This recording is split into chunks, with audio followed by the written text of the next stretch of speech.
Good morning to all of you. Hello साथियों, मैं शशिकुमार चौधरी आपके अपने चैनल शशि एग्री एकेडमी में आप सभी का हार्दिक स्वागत करता हूं। देखिए, आज आपका अपना ये प्रैक्टिस सेट नंबर कौन सा है? सेट नंबर है 14वां। इसके पहले हम लोग 13 प्रैक्टिस सेट ऑलरेडी कर चुके हैं, जो कि पहले हम लोग कर चुके हैं, और इसको हम लोग देखते हैं। ये अपना 14वां प्रैक्टिस सेट है यूपी राजस्व लेखपाल ग्राम समाज एवं विकास का। चलिए बिना देर की हुई आज के अपने फर्स्ट क्वेश्चन की ओर चलते हैं और उसको देखते हैं। जी बिल्कुल, आज का हमारा पहला क्वेश्चन है, डॉक्टर अंबेडकर ग्राम विकास योजना उत्तर प्रदेश में कब लागू की गई थी? जो हमारी डॉक्टर अंबेडकर ग्राम विकास योजना है, ये कब लागू की गई थी? जी बिल्कुल, तो ये हमारी 2 जनवरी 1991 को लागू की गई थी। कब? 2 जनवरी 1991 को लागू की गई थी। इसका मतलब इस योजना में क्या होता था? इस योजना के अंतर्गत प्रदेश के ग्रामीण क्षेत्र, जो हमारे उत्तर प्रदेश के जो ग्रामीण क्षेत्र थे, उनमें निवास कर रहे जो भी लोग निवास कर रहे हैं, उनके सामाजिक और आर्थिक रूप से जो पिछड़े समुदायों को उनको क्या विभिन्न सुविधाएं दिलाना इस योजना का क्या उद्देश्य था। जी बिल्कुल, चलिए अगले क्वेश्चन की ओर चलते हैं बिना देर किए हुए। क्विक रिवीजन है, थोड़ा स्पीड से करते हैं। और चलिए आज का अपना दूसरा क्वेश्चन है, महात्मा गांधी राष्ट्रीय ग्रामीण रोजगार गारंटी अधिनियम, जिसको हम लोग मनरेगा भी कहते हैं, की शुरुआत कब हुई थी? जी बिल्कुल, तो इसकी शुरुआत 2 अक्टूबर 2006 को हुई थी। कब? 2 अक्टूबर 2006 को हुई थी। नहीं, 2 अक्टूबर नहीं यार, 2 फरवरी 2006 को हुई थी। अक्टूबर में नहीं हुई थी, फरवरी में हुई थी। 2 फरवरी 2006 को हुई थी। और हमारा मनरेगा का जो एक्ट है वो हमारा 2005 में आता है और 2006 में हमारी इसकी शुरुआत होती है। और देखिए 2009 में 2 अक्टूबर 2009 को यदि आए तो इसको हम लोग क्या है, मनरेगा, इसका नामकरण होता है। 2 अक्टूबर महात्मा गांधी जी की जयंती के दिन 2 अक्टूबर 2009 को इसको हम लोग क्या है, मनरेगा के नाम से जानने लगते हैं। जी बिल्कुल, दीनदयाल उपाध्याय ग्रामीण कौशल योजना की शुरुआत कब हुई थी? देखिए, इसकी शुरुआत दीनदयाल उपाध्याय ग्रामीण कौशल विकास योजना की शुरुआत 25 सितंबर 2014 को की गई थी। कब? 25 सितंबर 2014 को की गई थी। ये कब? दीनदयाल उपाध्याय जी के बर्थडे के दिन इसकी शुरुआत हुई थी। और इसका उद्देश्य राष्ट्रीय और वैश्विक ज़रूरतों की पूर्ति के लिए ग्रामीण इलाकों से गरीब युवाओं को कौशल प्रशिक्षण करके उनको रोजगार प्रदान करना, इसका क्या उद्देश्य था। जी बिल्कुल,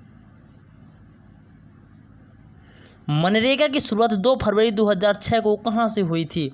बहुत ही अच्छा क्वेश्चन है, मैं इसके पहले इसके पॉइंट को बताना भूल गया था। चलिए इसी के साथ अपने क्या पॉइंट को देख लेते हैं। देखिए, 2 फरवरी 2006 को मनरेगा की शुरुआत आंध्र प्रदेश के अनंतपुर जिले से हुई थी। कहाँ पे? आंध्र प्रदेश के अनंतपुर जिले से राष्ट्रीय रोजगार गारंटी कार्यक्रम की शुरुआत हुई थी। कुछ समय बाद इसको क्या है, 2 अक्टूबर 2011 को इस कार्यक्रम का नाम बदलकर क्या है, बाद में इसका मनरेगा हो जाता है। 2009 को होता है, 2011 को नहीं, 2 अक्टूबर 2009 को इसका क्या है, नाम हो जाता है मनरेगा। इसमें क्या होता है, 100 दिन के काम की गारंटी मिलती है। क्या? 100 दिन के काम में इसमें क्या गारंटी होती है? जी बिल्कुल,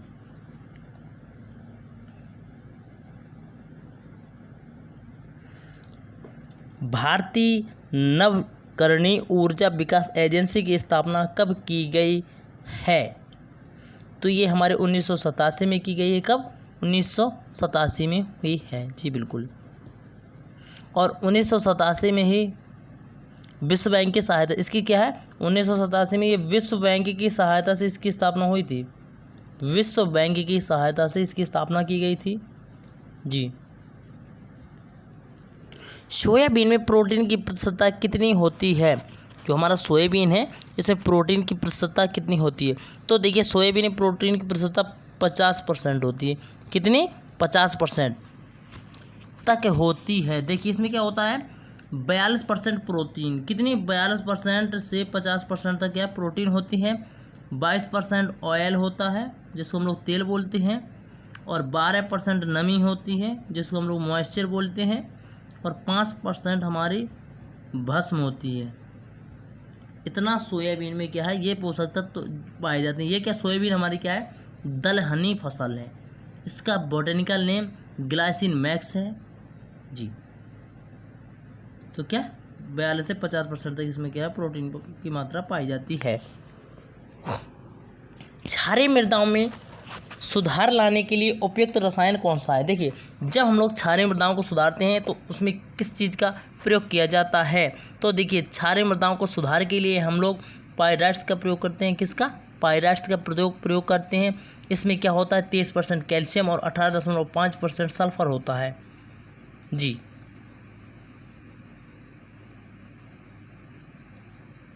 ग्रामीण क्षेत्रों में शहरी सुविधाओं का प्रावधान मतलब पूरा महामिशन परिकल्पना किसकी है?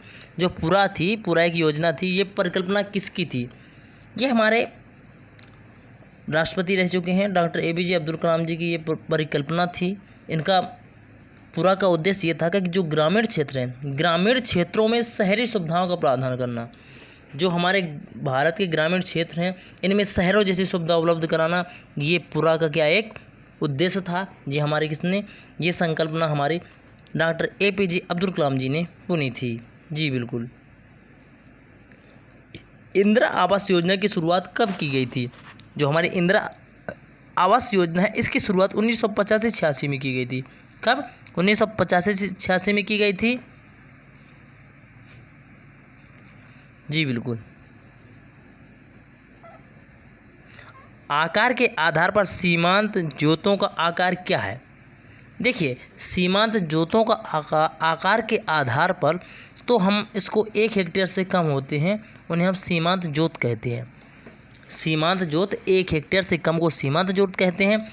और छोटी मतलब लघु किसान, लघु किसे कहते हैं? 1 से 4 हेक्टेयर।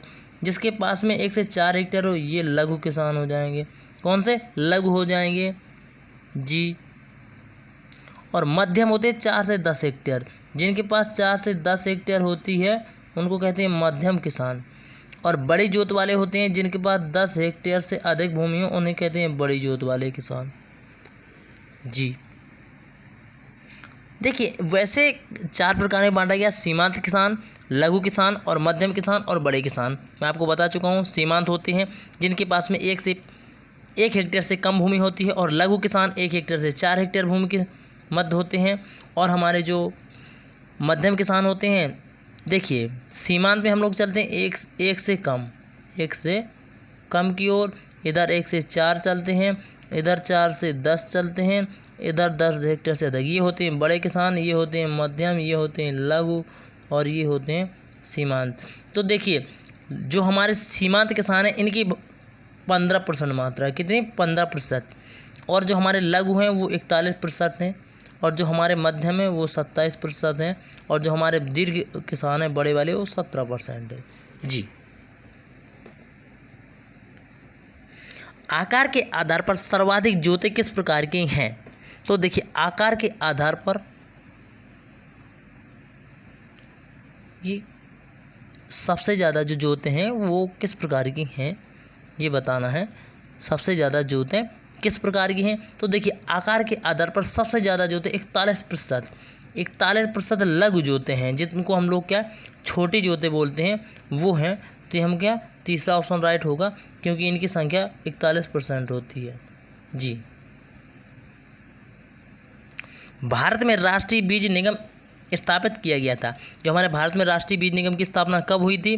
तो देखिए, इसकी स्थापना 1963 ईस्वी में हुई थी। क्या? 1963 ईस्वी में हुई थी।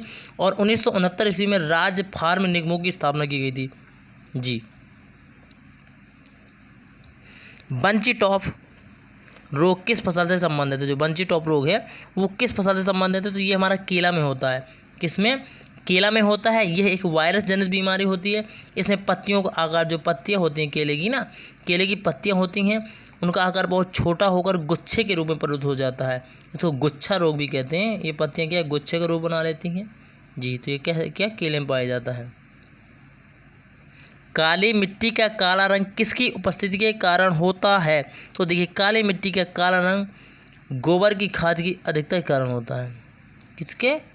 जीवांश जब होता है ना, जीवांश कहते हैं जिसको हम लोग, उसकी अधिकता के कारण होता है। जी बिल्कुल।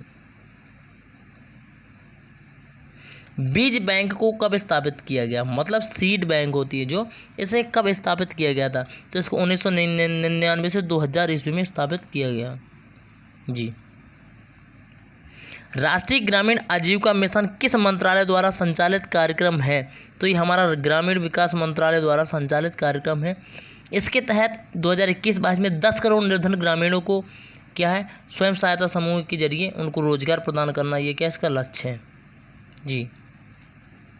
प्रधानमंत्री ग्राम सड़क योजना किसके कार्यकाल में आरंभ हुई थी?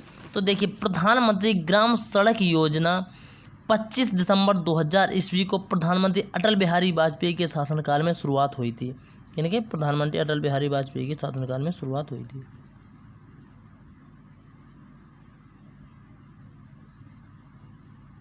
राष्ट्रीय सामाजिक सहायता कार्यक्रम के प्रमुख घटक या कार्यक्रम कौन कौन से हैं? तो देखिए, अन्नपूर्णा योजना बिल्कुल है, इंदिरा गांधी राष्ट्रीय वृद्धावस्था पेंशन योजना बिल्कुल है, राष्ट्रीय परिवार लाभ योजना बिल्कुल है। तो ये क्या उपयुक्त सभी, ये क्या सभी राइट हैं जी, बिल्कुल ये क्या है, सभी इसके घटक हैं। तो ये बिल्कुल सभी राइट हैं।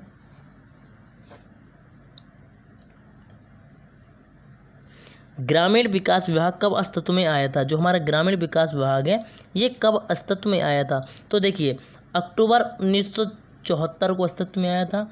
ये क्या, खाद्य एवं कृषि मंत्रालय के रूप में आया था। ग्रामीण विकास विभाग का गठन किया गया था। 18 अगस्त 1979 को इसे ग्रामीण विभाग को पुनर्निर्माण करके मंत्रालय के रूप में परिवर्तित किया गया था। इस मंत्रालय को क्या है, 23 जनवरी 1982 को ग्रामीण विकास मंत्रालय कर दिया गया। क्या, ग्रामीण विकास मंत्रालय कर दिया गया जी, बिल्कुल। और मार्च 1995 के दौरान इसका नाम बदलकर ग्रामीण क्षेत्र तथा रोजगार मंत्रालय रखा गया था जी, बिल्कुल। तो ग्रामीण विकास विभाग कब किया गया? अक्टूबर 1974 को। आपको ये याद रखना है। पुरानी जलोढ़ मिट्टी किस नाम से जानी जाती है? जो पुरानी जलोढ़ मिट्टी होती है इसको हम लोग बांगर मिट्टी कहते हैं। इसकी हमारे भारत में उपलब्धता 22% की समथिंग है। ठीक, ये दो प्रकार की बांगर और खादर मिट्टी दो प्रकार की होती है ना, तो बांगर मिट्टी कहते हैं एलुविलियस वाले को, पुरानी जलोढ़ को जी। नई जलोढ़ को देखिए, यदि नई जलोढ़ आ जाए तो उसे हम लोग खादर बोलते हैं। नई जलोढ़ मिट्टी को खादर बोलते हैं और पुरानी जलोढ़ मिट्टी को बांगर बोलते हैं। तो देखिए, स्पष्ट हो गया ना दोनों जी। स्वच्छ भारत मिशन ग्रामीण का मुख्य उद्देश्य क्या है?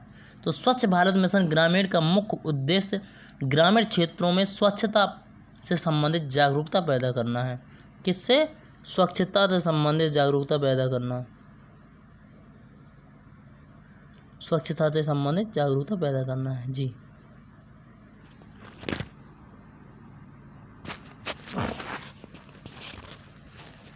एकीकृत धान्य विकास कार्यक्रम कब प्रारंभ किया गया? तो देखिए, एकीकृत धान्य विकास कार्यक्रम 2010-11 में शुरू किया गया। कब? 2010-11 में शुरू हुआ। इसमें क्या था प्रारंभ में, जिसमें गेहूं हेतु 33 जिले, गेहूं के लिए 33 जिले और चावल के लिए 45 जिले और मोटे अनाजों के लिए 26 जिलों का चयन किया गया, जिनमें ये योजना चलाई गई जी। कृषि उत्पादन मंडियों की स्थापना कब की गई? तो देखिए, कृषि उत्पादन मंडियों की स्थापना 1964 में। कब? 1964 में की गई जी, बिल्कुल। 1964 में एक कृषि उत्पादन मंडी एक्ट पारित किया गया था, उसके बाद इनकी स्थापना की गई। इनमें क्या है, 249 मुख्य मंडियाँ और 356 उपमंडियाँ, और प्रत्येक मंडी के लिए एक मंडी समिति की स्थापना की गई जी। उत्तर प्रदेश राज्य राजमार्ग प्राधिकरण का गठन कब किया गया? तो देखिए, उत्तर प्रदेश राज्य राजमार्ग प्राधिकरण का गठन जून 2004 में किया गया। कब? जून 2004 में किया गया जी। उष्णकटिबंधीय झाड़ियाँ राज्य के किस क्षेत्र में पाई जाती हैं?